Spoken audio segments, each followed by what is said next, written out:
وهو السواق بتاعه وليد، وبيتم القبض على وليد وتفتيش بيته، وبيلاقوا المجوهرات ومفتاح عربية مروة عنده في البيت. وكمان الطب الشرعي بيثبت وجود آثار من جلد وليد على أظافر مروة. وهنا وليد ما بيبقاش قدامه غير إن هو يعترف. صلاح بينزل جري أول ما شاف الشرطة دخلت المزرعة اللي كان مأجرها علشان يشوف حد أو يستنجد بيه، لأنه عارف مليون في المية إن هما هيلاقوا جثة مروة جوه.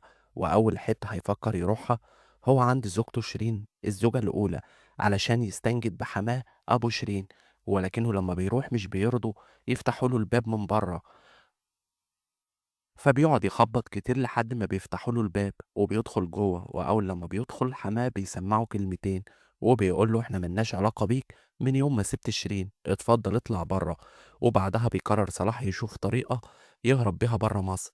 واول حاجه بيعملها بيروح محافظه ساحليه علشان يهرب من هناك. وبيكون البوليس دخل المزرعه وفتشها حته حته وشبر شبر لغايه ما وصل لجثه مروه مدفونه في الارض وعليها ماده الاسيد الحارقه. ومش باين أي ملامح، ولكن موجود معاها متعلقات بتقول إن هي مروة الهادي. على طول بيودوا مروة المشرحة في المستشفى، وبتكون أم مروة الحاجة كوثر قاعدة في النيابة مستنية يشوفوا لقوا مروة وصلاح كان هيعيش هناك ولا لأ. لكن النيابة مش بترضى تقول له أم مروة حاجة بخصوص إن هم لقوا مروة وإنها ميتة وإنها كمان متشوهة، علشان مشاعرها في البداية والصدمة، وكمان علشان يقدروا يقبضوا على صلاح ويثبتوا الأدلة عليه ويوجهوا ليه الاتهام. بس صلاح بيكون هرب لمحافظة تانية استعدادا للهروب بره مصر، فبيشوفوا من أقرب واحد لصلاح.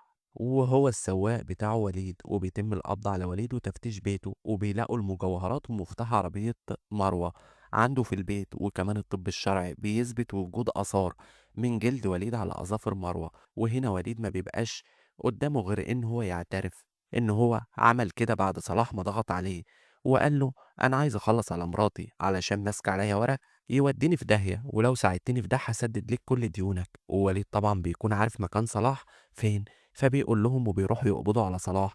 ولما بيحققوا معاه صلاح بيحاول ينكر وبيقول لهم معرفش حاجة، وبيحاول يستغل نفوذه علشان يخرج. لكن القضية ثابتة عليه بعد اعتراف وليد، وكمان القضية كبيرة جدا كل الأدلة ضده. فبيجيبوا وليد وبيواجهوه بصلاح، ما بيكونش قدامهم غير الانهيار والاعتراف باللي حصل. وفي اللحظة دي بتكون أم مروة عرفت وانصدمت وانهارت، وراحت اتعرفت على مروة في المستشفى. وانتشرت الشائعات حوالين موت مروة في الشارع، والإعلام والصحافة تدخلوا. وأم مروة علشان تجيب حق مروة وتوضح الأمور صح طلعت في البرامج والصحف والسوشيال ميديا، ووقفت أم حقيقية مع بنتها علشان تجيب لها حقها. واستطاعت أم مروة إن هي تجيب إعدام لصلاح ووليد، وبيخلص المسلسل على كده.